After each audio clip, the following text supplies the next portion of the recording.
Thank you for having me. It's great to be here.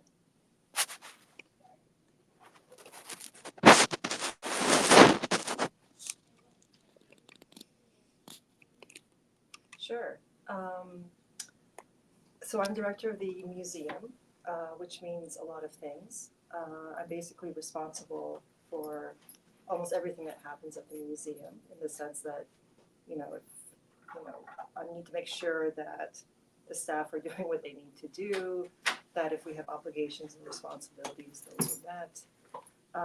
I'm also sort of supposed to be responsible for setting something called strategy and vision for the museum, which is what by that we mean I'm supposed to kind of think about how we want the museum to be in the future, the goals that we want to achieve, and how we go about achieving them. So that's the vision is something that we arrive at with discussion with the staff, with our advisory board, with stakeholders, and it's something that we are constantly revising and reviewing and thinking about. So a typical day in my life as a museum director is it's different every day. There are some things that are consistent or constant. Those are meetings. I'm always in meetings. And those can be meetings with my staff, with teams of staff, departments, and they can be meetings with external stakeholders or with my supervisors. So the Arab American National Museum is a kind of, it's a bit strange, a strange model or an unusual model for a museum in that it's embedded in a larger nonprofit called Access, which I think a lot of you are familiar with. Mm-hmm. Usually museums are standalone museums or they're part of a university. So very few examples of museums like ours exist. So by that I have I have a boss. And my boss is not, usually a director's boss is the board of directors or trustees. I actually have a report to people at Access. So there's a lot of that kind of administrative work, but there's a lot of fun and exciting things I do also on a daily basis, which can mean meeting with artists who come through our doors at the museum. We have an artist in residence program, so almost every month we have a visiting artist. It can be researchers who want to come and learn about the Arab American community and its history. It can be just community members who are, will have something to say to me or a request or an idea or a partnership. So it's what I like about, I think, being a museum director, that there's no routine necessarily. That it's, it varies, every day is different, and it's a very fun and fulfilling, but challenging role as well.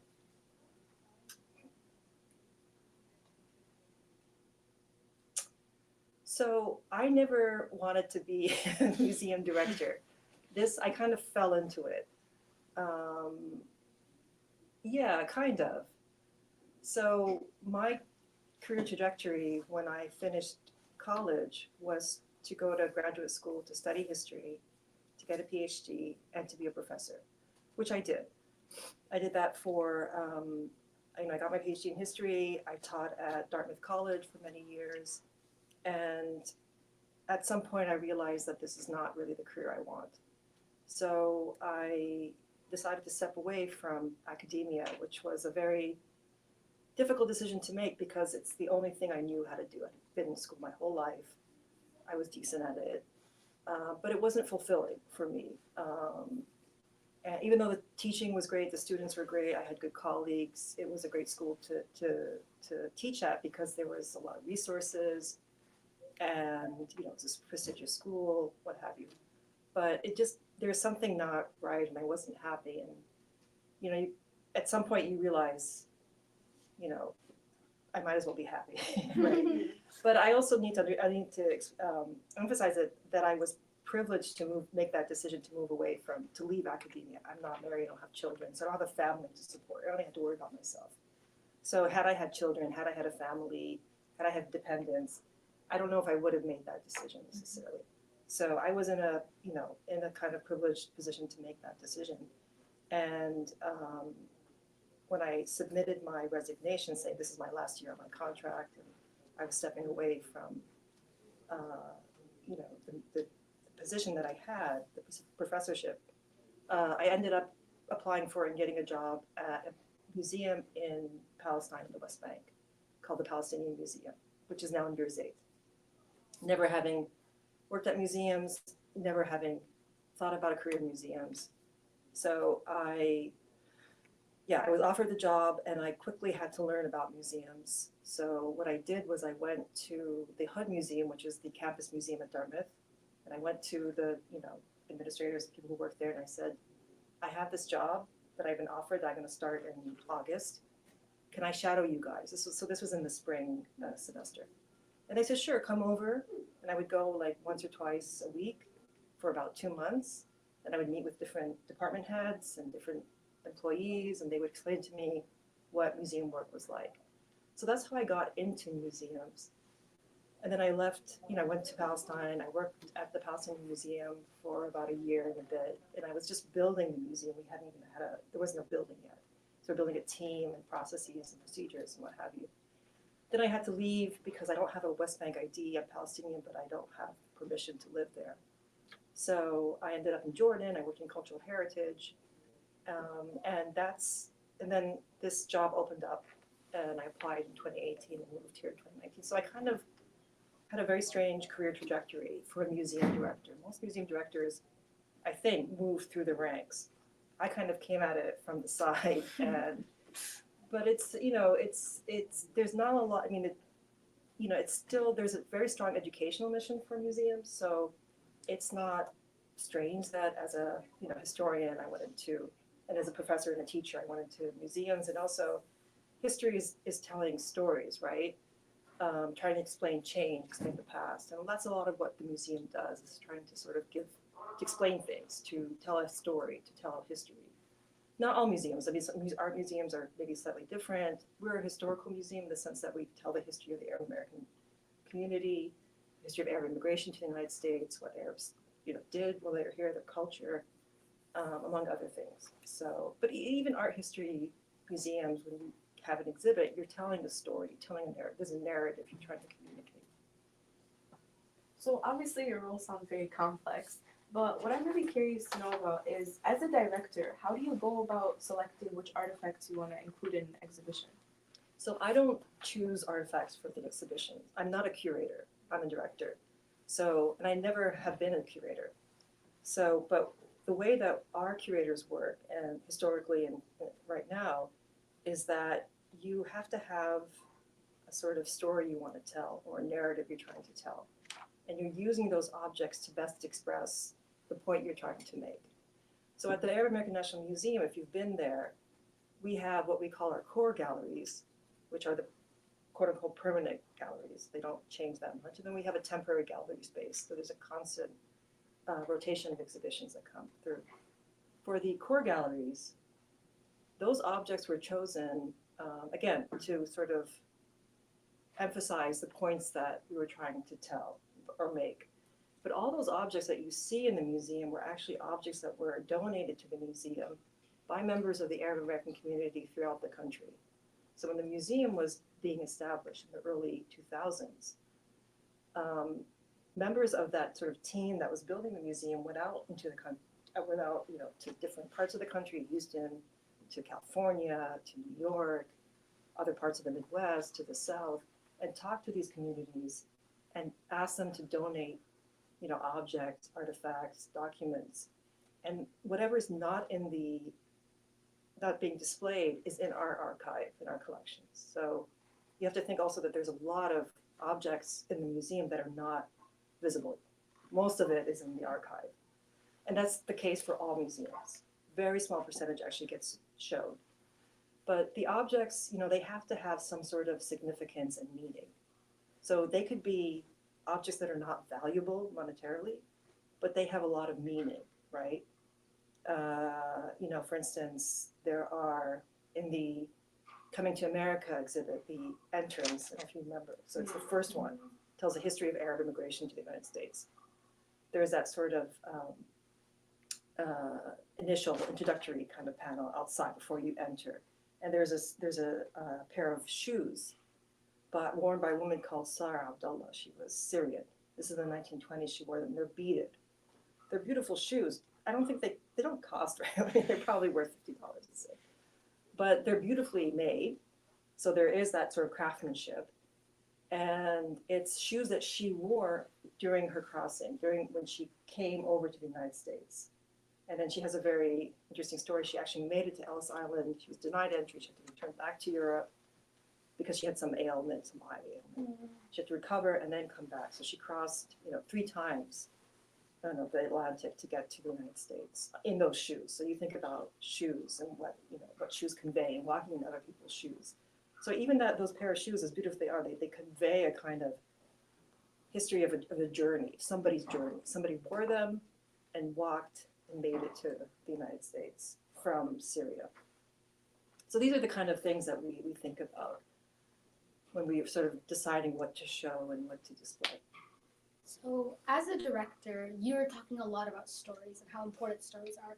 So, how do you ensure that all these stories are being preserved and all these stories are being accurately represented and showcased in your museum? So, for instance, there's different ways we collect stories. So let's say it's an object. You want to give me this pair of glasses. Let's say you're 80 years old. You came over and you wore these glasses when so you would give me these glasses and we decided, yeah, these are really special glasses. We want to keep them. We would sit down with you and get your story. What are these glasses? What do they mean? Is there anything significant about them? Who are you? So we have to get all this background information. Another way that we collect stories is we actually sit down with people and conduct oral histories.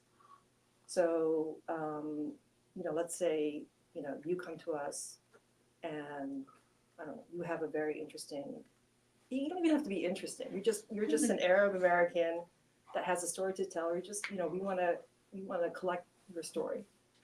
And so we sit with you for maybe about an hour. We have a series of questions. So we have oral historians who work at the museum. And they interview the person. There might be, usually it's an audio recording, sometimes audio visual.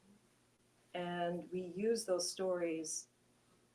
They could inform other aspects of our work. They're made available to researchers if they want to, they have some project and that story might be useful to them. It should be easily discoverable on our website. All these interviews are made accessible. And the power of oral history is that they supplement documents, right? So a lot of history is based on documentation that you find.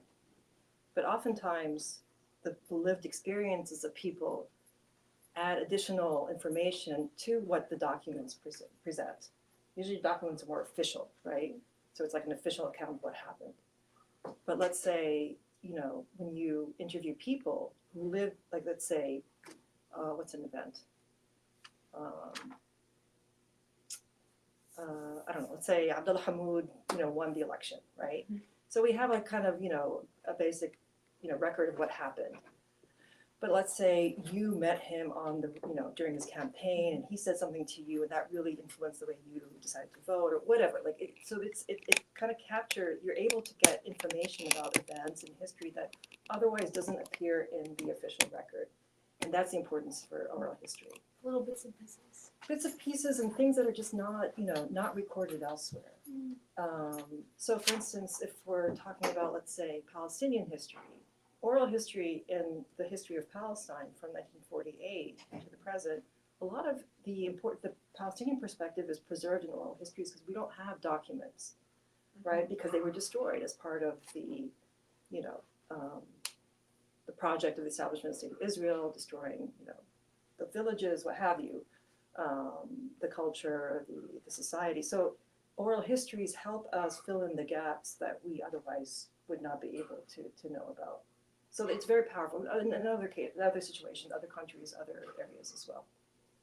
That's actually really, really interesting. So obviously growing up, going to the museum, I was always curious on where the actual artifact came from. We did briefly go over it, but is there an archaeologist on staff, or do they come from the community or overseas? No, we don't have an archaeologist on staff because we're not a museum that presents ancient artifacts.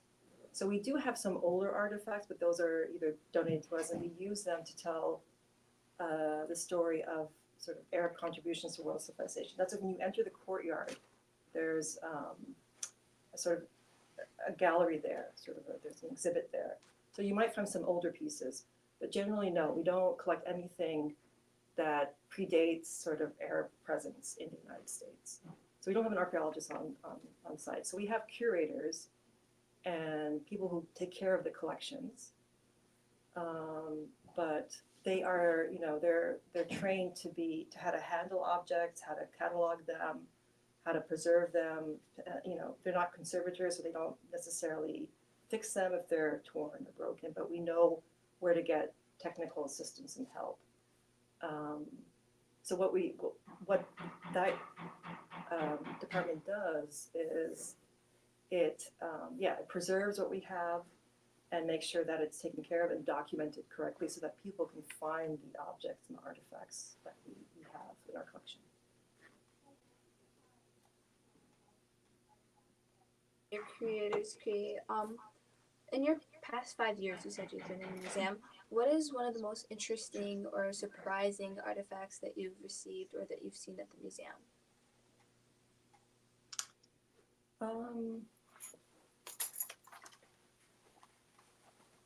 One of the more memorable ones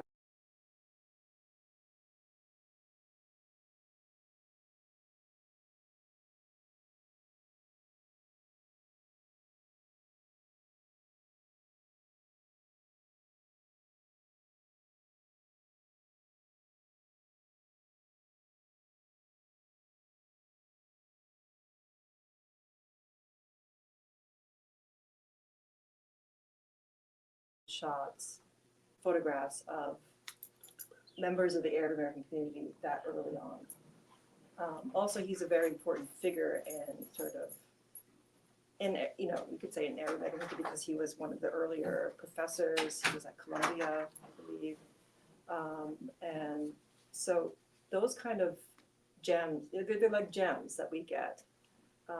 And something like that really,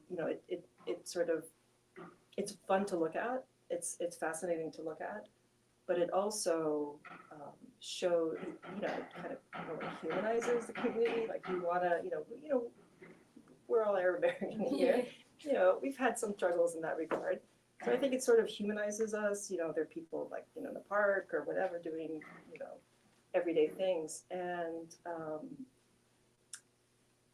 it's just it's a great resource for either for scholars, possibly even artists. Like I said, we have an artist in residence program. Artists come, they look through our archive and are sometimes inspired by the objects and artifacts and documents that we have in our collection. So these kind of things can really have a life of their own afterwards, whether it's to support research, documentation, or even inspire an artist to create something. Or even just for people who are interested in the history of the community and to go in and learn. Or someone who wants to learn more about Philip Hetty. Here we have photographs of his family, his friends, where he was among that. I'm really curious, as the director, what do you believe is the impact that you want to share with the world, being the director of the American Museum? Like, what are your goals, and what do you think of when you're approving stuff or getting stuff done in the museum?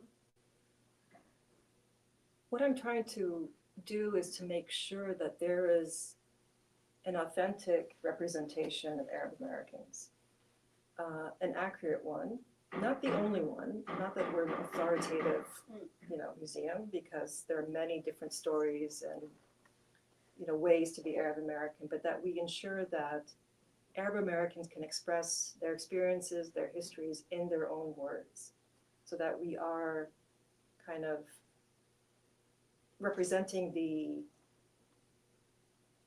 multidimensionality of the Arab American and the community as well, in all their diversity. That's what we're trying to do. We are trying to dispel stereotypes, misconceptions, but we're also trying to show that, we are,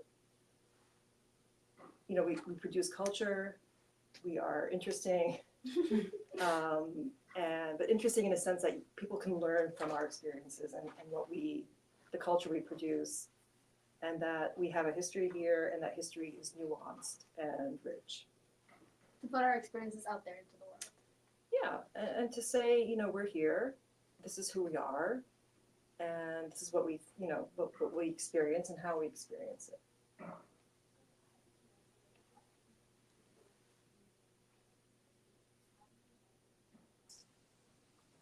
So the impact we have on our visitors that we hope to make is similar to what I said, that they come away with a better understanding of who this community is, the history of this community. How do we measure success? There's many ways to measure success. I can measure success in numbers, how many people go through the museum each year, how many grants we get, how many performances we have. Another way to measure impact is, for instance, if I have an artist that comes through our doors and because they had an artist in residency, they had this residency museum, that enabled them to get another residency, more prestigious residency, or get something displayed somewhere. It gets the attention of somebody in the art world. That for us is a success. If a researcher comes to our library and looks in our archive and is able to collect information they need to write a book, that's a success for us. That's being impactful.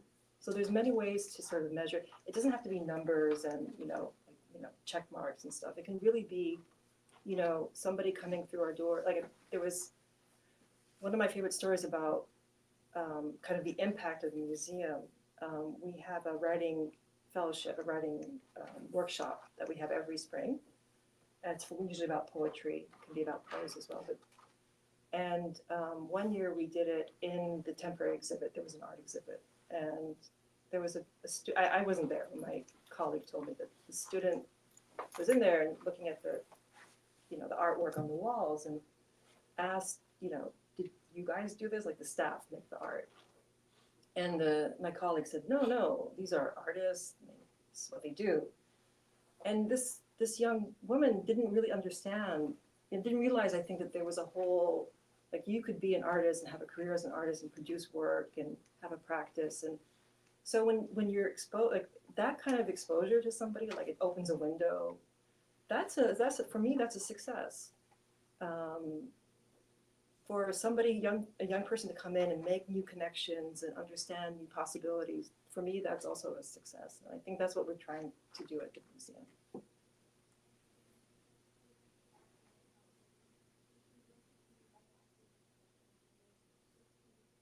While you wait, here is one of the hottest hits here at the Nest, Tadek the Ad by Abu.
Shams, you can take it from here.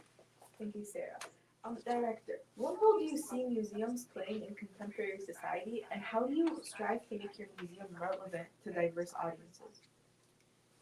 So I think museums have an important role to play in society in that they're places that can be or should be what we call safe spaces, right? So, and there's a woman who is a sort of leader in museum studies and thought, and she calls it a safe space for unsafe ideas. So it should be a place where people can come and have important and hard conversations about different aspects, different topics. So, and I think it's not that museums are neutral spaces either. I think museums need to not be neutral, and that's a position that I have, a personal position. But that they should be a kind of a place where people can come learn, engage with one another, and explore and talk about issues that are pertinent to what's happening now, pertinent to society. So that's what we try to, make the museum to be. How do we make it relevant? That's a very good question. What we're trying to do at the museum right now is to understand from our community, and by community I mean, so we do serve a national community. We are a national museum, but we also are very much a community-based museum. We're based in East Dearborn, and we very much serve the local community here. And so we've embarked on a series of focus groups and sort of listening sessions to understand what the community wants from the museum. How can we be a better neighbor? How can we serve them better? What are they looking to see in the museum? And I think if we're able to understand what they're looking for, how they view the museum and what they'd like to see, then that will make us, and we can sort of take what they're saying and adapt. That will make us a more relevant museum, I think, because we are trying to, preserve in a way the history of the community. We're interested in Arab American heritage, but are there other things we could be doing that might make it a more attractive place for people to come?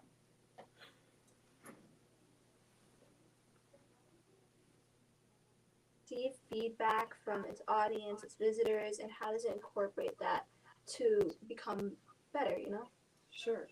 Yeah, so we have different ways of doing that. One, we have a sort of what we call a visitor survey. And that usually goes out to people who come to our programs, our public programs.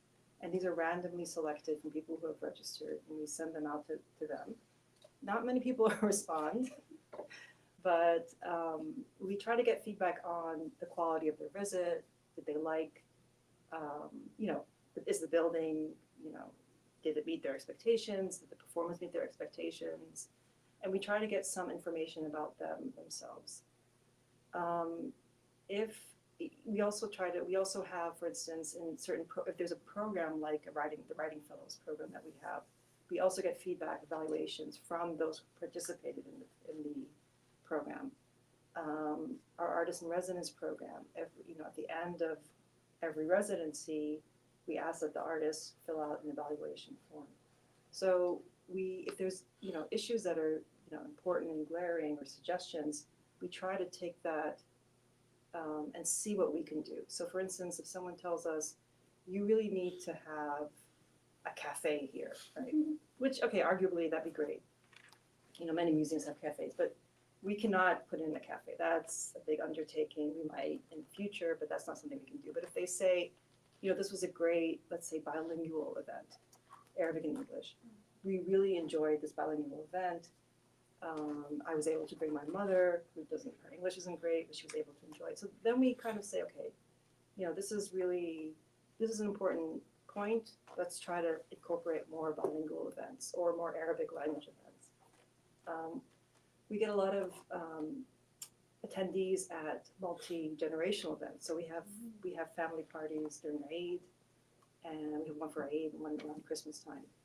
and the feedback we get, there's surveys that are sent out, but there's a lot of word of mouth feedback and anecdotal feedback, and those are very much appreciated. So to me, that tells me multi-generational events or programs are great because they bring in more people, they bring in parents, they bring in kids.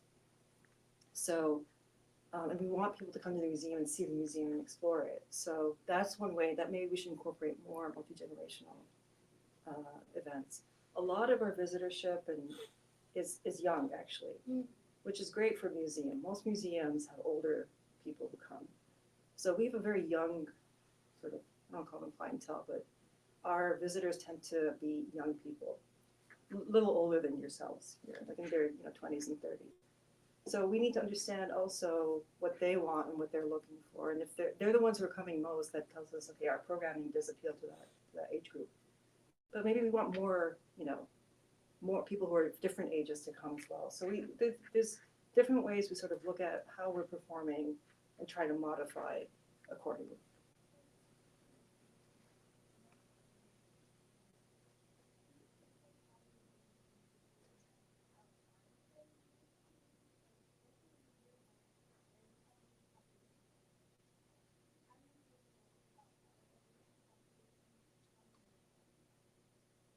So we are, the museum is a Smithsonian affiliate, and we're accredited by the American Alliance of Museums. So people can find out about the museum that way. We also part of this program called NARM, which is North American Reciprocal Museum Program, which means if you are a member at a certain level, we're part of this program. So if you're a member of the museum at a certain level, you get free access to almost 1,000 museums throughout the country. So other people who are members of this program through their local museums would, if they're coming to Michigan, they might be able to find out, oh, there's this museum in Dearborn I can come in for free. So we do some promotion that kind of get the word out. But what I think is we also have, Dearborn is, I don't know if you realize, because you guys are all born here, I assume. Most of you, some of you grew up here. Dearborn's a very special place and, unique in the country. And I think people who come to Michigan often, especially to the Metro Detroit, want to come and visit Dearborn. And the museum is sort of, we try to think of the museum as a gateway into Dearborn. So they come to the museum, they learn about the community, and then they want to sort of go have lunch. So we provide them with, suggestions, let's say. We have what we call Yellow Eat. We have a Yellow Eat tour, but we also have a Yellow Eat map. So, we give that to people who want to know where to go in Dearborn. We kind of try to get the word out. This is a good place to start if you want to learn about this city and this community. So that's one way we get sort of people to come. And sometimes people who are visiting out of town, visiting their friends, their friends will bring them to the museum as well. Like a Golden Gate, you guys open it up for the world. In a way, I think yeah, it's people come, they know it's a museum and that can get information, but we also, very clear to let people know that, there's a whole cultural experience you can have outside the museum walls. And that's part of the experience of coming to the museum as well. A lot of people ask me, why is this museum in Dearborn? Why is it in Washington, D.C.? You would have more traffic. More people come to visit because people are in DC to visit the museums, right? The Smithsonian museums and national museums. But I tell them, Dearborn is in a way the best place for a museum like the Arab American National Museum to be, because you can experience Arab American culture outside of the museum. You can continue your visit when you go out to eat. You go down to Dearborn Fresh or Greenland to shop. You can go have coffee at Kahwa House or Haraz. You can go have a hookah if you want. Maybe we shouldn't talk about that here, but you can expand this. You have information that you've learned. You've heard the stories and the narratives, and then you can go experience it for yourself outside. Yeah, it's again that idea of multidimensionality, multifaceted a multifaceted community, not a unidimensional one. So, so yeah. So all of these things that you're talking about are like really important. I think they're really interesting, right? But with this day and age being more and more technologically advanced, we're always getting new things. We're only getting AI, new iPhones and stuff. How do you see like overall museums and specifically the Arab American one like changing and evolving with these new technological advancements? That's a really good question. Technology is we try to think of technology, and it is, it's a tool, and that's what it is. We can't do technology out and for itself. But again, technology isn't, it's rapidly changing. Everybody here has a phone. Everyone's on their phone. So we try to kind of keep up with technology as best as we can. It's a hard thing to do because the problem with technology is it gets obsolete very quickly. You need to maintain it. You need to understand it. You need to know how to use it effectively as a tool. So we do incorporate technology in many ways. We have an online, we have a website, obviously that's technology. We have our archive, our collections are available on an online database that you can search. We have, if you've been to the museum in the last few years, there's a big static map. We've removed that map, we put up a video wall, and now there's sort of, it's a dynamic space now. It's not the static map of the Arab world. Interactive. It's interactive. I mean, once we get the kiosk working, touch screen, but there's animation. Yeah, so it's a lot more, yes, interactive, a better educational tool than a static map. So I think for us, it's making sure that we can, we love technology in that it makes things easier, right? You can reach, if we have an online exhibit as opposed to an exhibit at the museum, of course, the audiences you can reach is tenfold, right? So much more than you can if it's just in Dearborn. You have to come to Dearborn. If it's online, anybody can see. You just need a Wi-Fi connection and you're there. So there's a lot of positives and benefits of using technology in our practice. We can also perhaps, things like, what do you call it? Not crowdsource, but let's say we want people to, we want to increase our oral history collection. We want to encourage people to sort of record their own oral histories. You can record them, upload them to someplace on the website, and we can, so it's a lot more interactive and engaging in many ways. But There's always a but. There's always a but, because with technology, again, it's obsolete. It's the great thing about analog is it's sometimes easy to maintain. It's tactile. There's another way of connecting. Technology is wonderful and important, but you need to have a lot of things in place for it to work great. So we're now working on the digital strategy for the museum. We want to think about how can we work better with technology internally, but also externally. But that's a lot of work to think about. It's a lot of effort. It's a lot of effort. AI you brought up AI. I don't know what the future of AI is in museums, but it's a question that people are asking. What is the role of AI? I don't know. It's something that it's in the back of my mind I want to explore a bit more. I don't have an answer for you, but it's going to be, if by listening to what people are saying, AI is, going to be an essential part of our lives.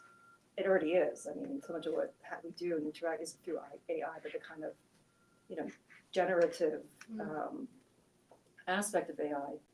How will that play in museums? I don't know, but it's here, and we need to understand it. So I think technology is great, and it's a great tool, but I'm a little not that I'm a Luddite. I like technology, but I'm kind of wary of it because it's expensive. It gets obsolete very quickly. You're the director. That's the things you have to worry about. Yeah, it gets obsolete very quickly, and you have to keep, you have to have people who are, tech savvy, understand IT, understand digital strategies, how things work. And if you have good people, again, it comes back to people. If you get people in place, you can really use technology in a way that is exciting and phenomenal. But you have a lot of moving parts have to be there working together to make it great.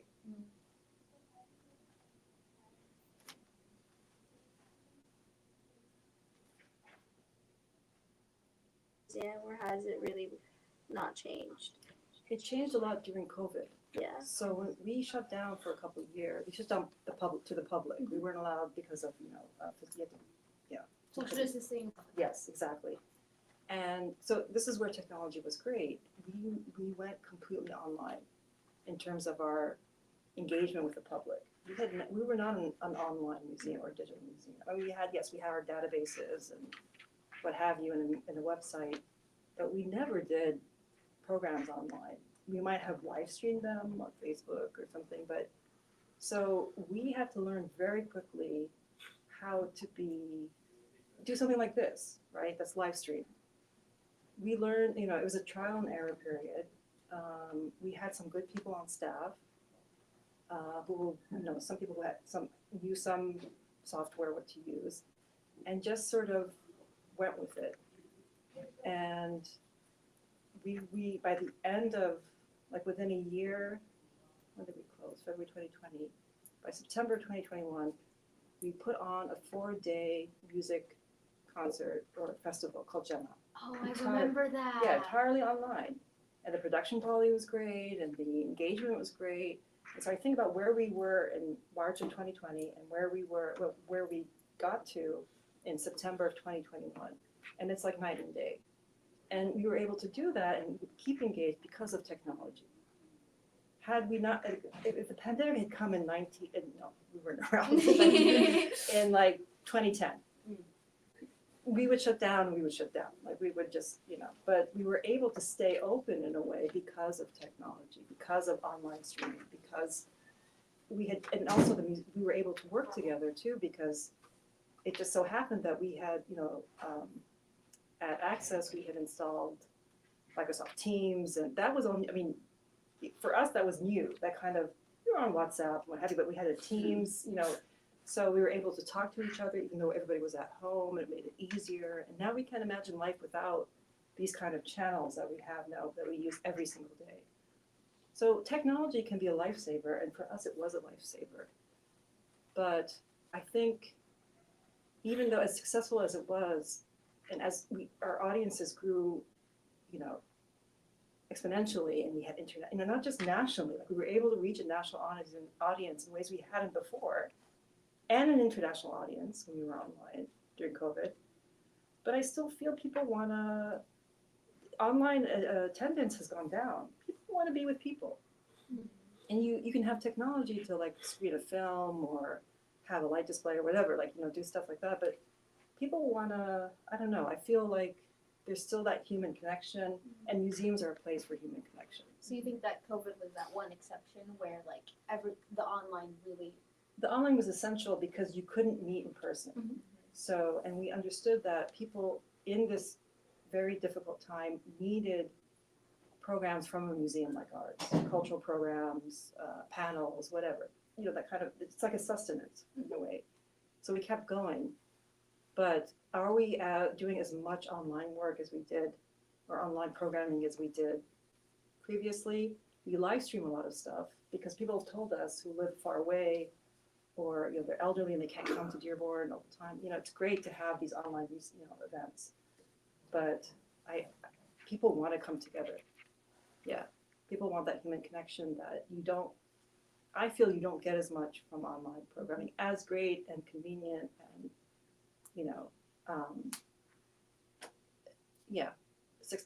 beneficial as it is. So, Director, with your museum playing a very big role in our community, how do you encourage community involvement, even philanthropy? And how can we as students help ensure the longevity of the museum of our future children? That's a very good question. So the museum is nothing without our community. We're a community-based museum. We're a culturally specific museum. We serve the community, right? We preserve the history of the community. We showcase and elevate artists. We support researchers. It's a space for people to come and, you know, to use the space, whether it's for personal reasons. We open our doors to a lot of smaller organizations that otherwise don't have a space to meet. So I think supporting the museum is essential because we're here to represent you. There's lots of ways you can help. You can sign up to volunteer. If you're young, if you're under 18, you can volunteer. You can be a member of the museum. We have membership. That's really important because it, you know, those membership dollars help our programs. There's always giving appeals. So you want to donate a few dollars here, a few dollars there. That's always very welcome. But just bringing your friends and engaging with the museum is important. We have a rooftop garden now. We have it's called the Heritage Garden, Hadiqa, the Heritage Garden. So it's on the 3rd floor. It of course opens in late spring, early summer, and it closes at the end of the, end of the summer, early fall. But while it's open, we want volunteers to come and help take care of the garden. It's a way to engage with nature. It's a way to learn about ancestral planting practices, different herbs and plants that, people, Arabs like you, your, ancestors, grandparents, parents brought from the homeland here and planted them. We went around and got donations, cuttings from people. It's important, I think, just to sort of, come and support your community. And the museum is run by people. Majority are Arab American, the staff. So they're from your community. So we're all in this together. I think it's important that we have a museum like ours because we do kind of correct the narrative. We are corrective in many ways, and we present a narrative that's authentic and genuine and represents us in our own words. So membership, just come and visit, bring your friends, come to our events, tell your friends about them. That's what and think about museums as a, cultural work and museums as a career for you as well. It's a great field, it's exciting, and it's a lot of fun.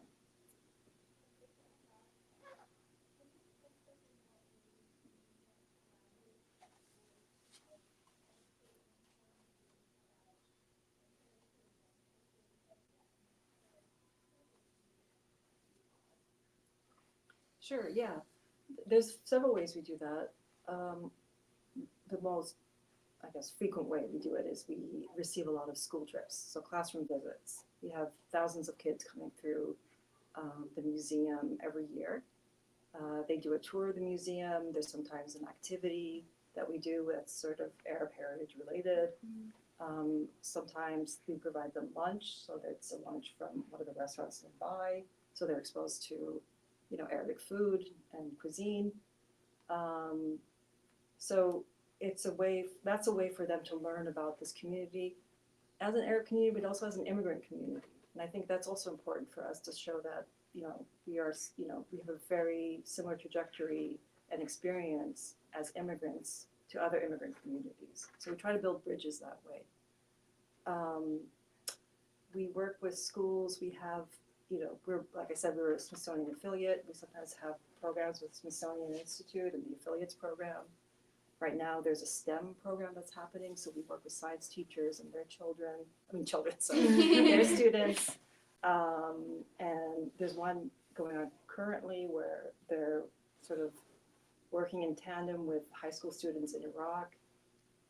It's about environment and climate. So those are some ways that we work with school-aged, students like yourself.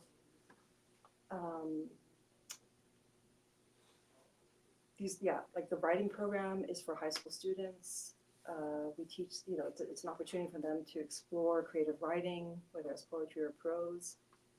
It's a great program because you work with, working artists, poets. At the end of this, we have a presentation. We produce an anthology of the poetry, so you actually have published work. Those are some ways that we work with kids. We also work with educators to create lesson plans, to work with schools to to help them learn how to present not just Arab American history, but Arab history as well. So those are some of the ways in which we work with schools. And we're, the Hamada school system has been a big supporter of the museum, and we really appreciate that partnership.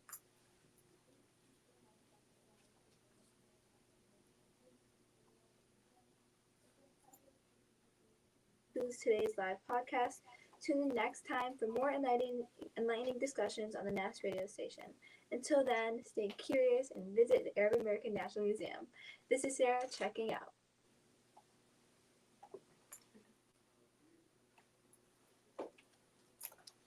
Great. Awesome. Thank you. That was really good. Yeah. You're so professional. No, really. HES Academies have been serving the Detroit metro area for over 23 years, promoting academic excellence, leadership, and cultural diversity, ranking as some of the top schools in the state of Michigan. Our pre-K through 12th grade students enjoy tuition-free, state-accredited education by STEM-certified and highly qualified staff with no geographical restrictions, and with advanced placement, college dual enrollment, scholarship, and Arabic language programs. Noor International Academy in Sterling Heights at niapsa.org, Star International Academy in Dearborn Heights and in Canton at starpsa.org, Universal Academy in Detroit at universalpsa.org, and Universal Learning Academy in Westland at ulapsa.org. Join HES Academies today and enjoy a free Chromebook for every enrolled student.